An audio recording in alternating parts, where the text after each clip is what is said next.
even blame Eric Clapton for wanting to change the world. After all, that is the zeitgeist.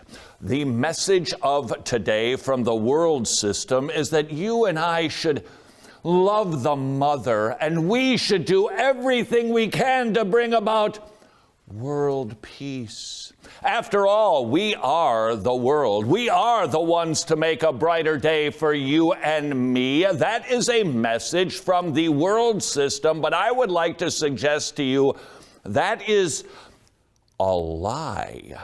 Can you and I change the world? Can you and I really bring about vast social or moral change? Can you and I affect an economy? Not a chance.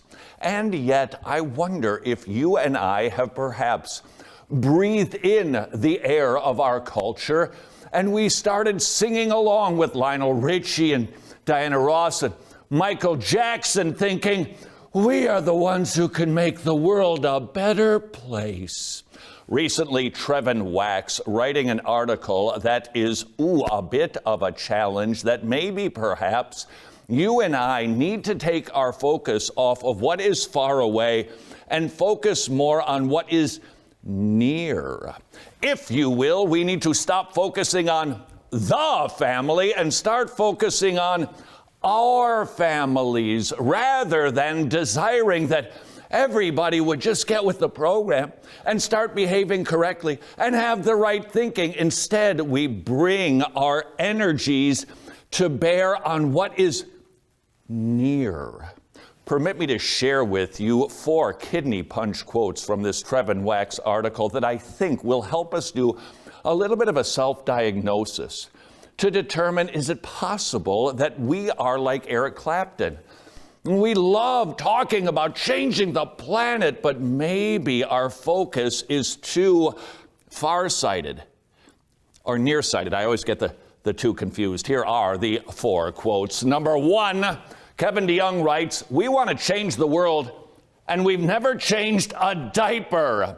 Perhaps that is true of you if you are young. You want to fix everything. The whole world is busted, and it is. And you want to change it, but you've never changed a diaper. What's Kevin's point? We see far away, but we don't tend to focus on what is near because perhaps we failed to remember the importance of doing the little things that are near to us that might ultimately affect a bigger change. Quote number 2. This is from Andy Crouch, warning against focusing our attention on changing the culture out there somewhere, whatever that means, when we find it nearly impossible to cultivate and maintain the kind of flourishing culture we'd like to see in our own home.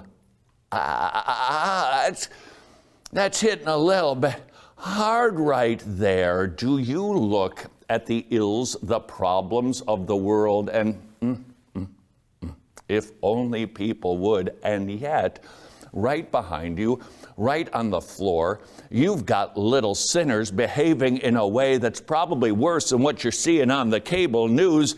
We overlook this because we think that is more important, and I think that's a lie.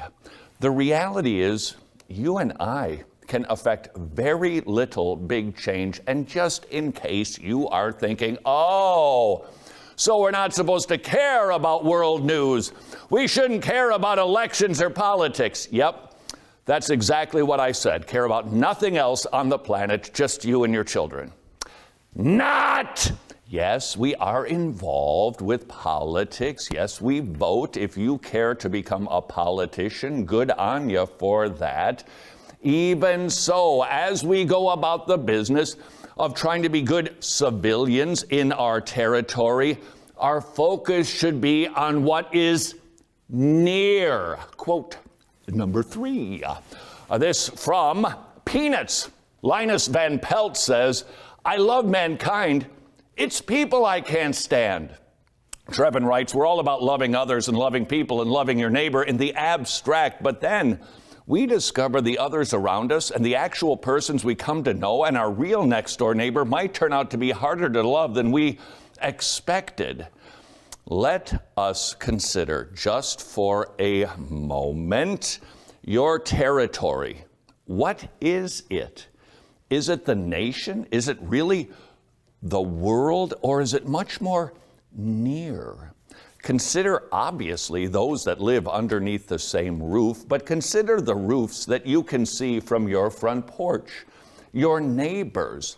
Do you love them? Do you really care about them? Do you go about the business of strategically evangelizing them?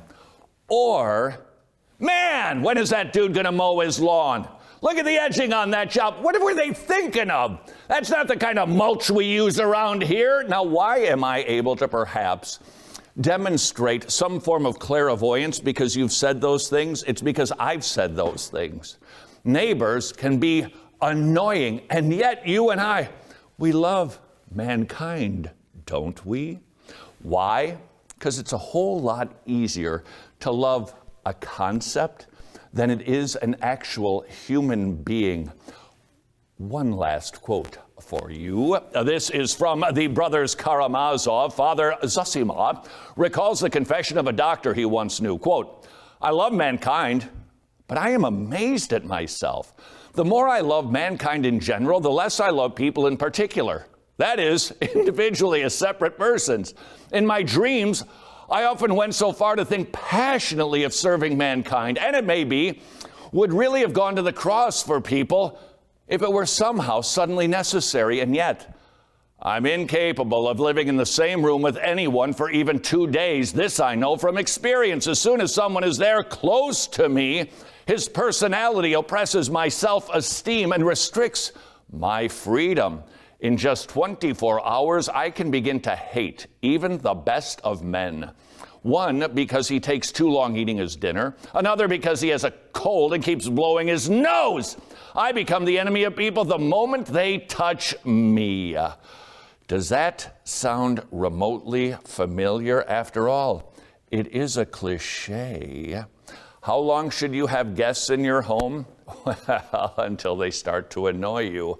It's lovely to have people come and visit. It's a whole lot nicer to have them go. Is it possible that you are like Father Zosima, that you love people out there in the abstract, but you, like I, struggle to love those who are nearest to us? Well, thank you, Carol. I can't wait to try some of that low-sodium peppermint lasagna. Sounds delicious. Let's get to the weather, shall we? As you can see, we are going to have a massive warm front moving its way up the eastern seaboard, expecting temperatures upper 90s and low 100s. Unless, of course, you're outside of Christ. Then on Judgment Day, it is going to be hot. Back to you, Carol. Not only hot, weeping, gnashing of teeth. And so thirsty, your tongue's gonna be stuck to the roof of your mouth. You're just gonna wish for a storm to come through, which you folks down in the south can be expecting on Wednesday.